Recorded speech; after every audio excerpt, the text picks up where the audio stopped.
And joining us now with their Fed analysis is David Rosenberg, chief economist at Gluskin Sheff, and Patricia Edwards, managing director of investments at U.S. Bank Wealth Management. Welcome to you both. Patty, let me start with you. Should the market have been as surprised as it seemingly was?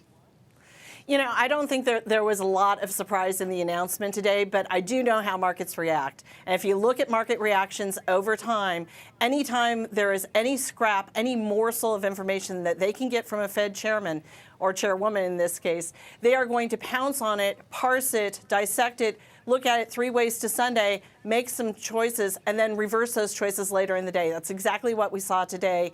And it's just typical knee-jerk reaction. You know, to me, David Rosenberg, it seemed like those days where you kind of know you're going to break up with your girlfriend or your boyfriend, but then when it really happens, it's really a shocker to you. Talk to me a little bit, though, about the broader picture that the Fed painted of where the economy is right now. Should we be heartened by it?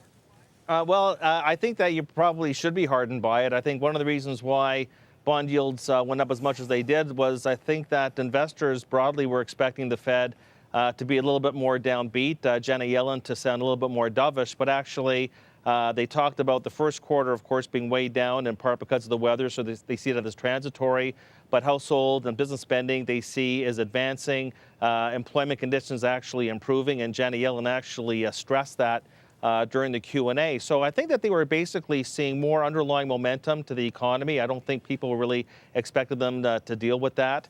And of course, you know, beyond that, everybody was talking about connecting the dots. And I think, as you know, we're talking about, the reality is that the consensus on the FOMC is an extra 25 basis points on the funds rate next year, extra 50 basis points in 2016.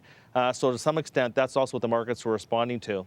David, let me do a quick follow-up here. As I listened to her, I sensed that she was perhaps a little more concerned about the slow pace of inflation than she was right now about the improvement that she seeks in the labor market. Did you hear it that way or not? Well, I didn't really hear it that way. I think that there's no question that inflation remains very low, but it is a lagging indicator. You know, what I found very interesting and I think extremely important was even as we're focusing on the fact that they dropped the reference to the 6.5% unemployment rate, the Fed also dropped the reference to the 2.5% on inflation expectations as one of the caveats for starting to raise rates. So although inflation remains extremely low, I think that the other thing that the bond market caught on to was this notion that they could start actually raising rates before they get to the 2% inflation objective, and that wasn't really in the marketplace beforehand. So, Patty Edwards, were there clues in here in either the statement from the Fed or the press conference that lead you to make any changes in your positioning of your portfolios, particularly on the bond side, maybe? Well, you know, we've been pretty long-term in our direction for, well, the long term, honestly. Tactically, we have already been looking for credit risk rather than duration or maturity risk. So we've been a little bit slightly short of benchmark neutral. What that really means is that we're focused on getting our returns out of taking more credit risk, so taking into account some bonds that perhaps are not as much investment grade. And we're looking at using as much as we can hedged vehicles for our fixed income because we'd much rather get the absolute return than put our investors in the way of rising interest rates. Rising interest rates. Go ahead. Finish your thought. No. I was going to say rising interest rates are not good for bond prices in the long run. No, certainly not. Was there anything in her statement or in her press conference that led you to believe this is really bad news for stocks?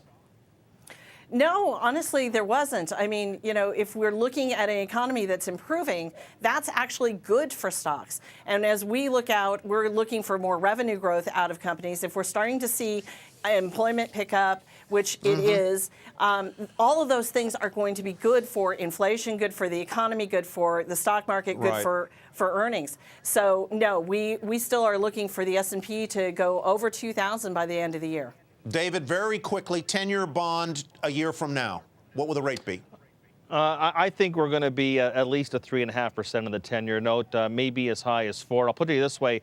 If we're going to 2.25% of the funds rate by 2016, look at what a normal yield curve is going to look like at that point, and you're probably talking minimally, I think, in the mid to high 3s. Gotcha. David Rosenberg, Gluskin Sheff, thanks very much. And Patty Edwards, U.S. Bank Wealth Management, thanks to you as well.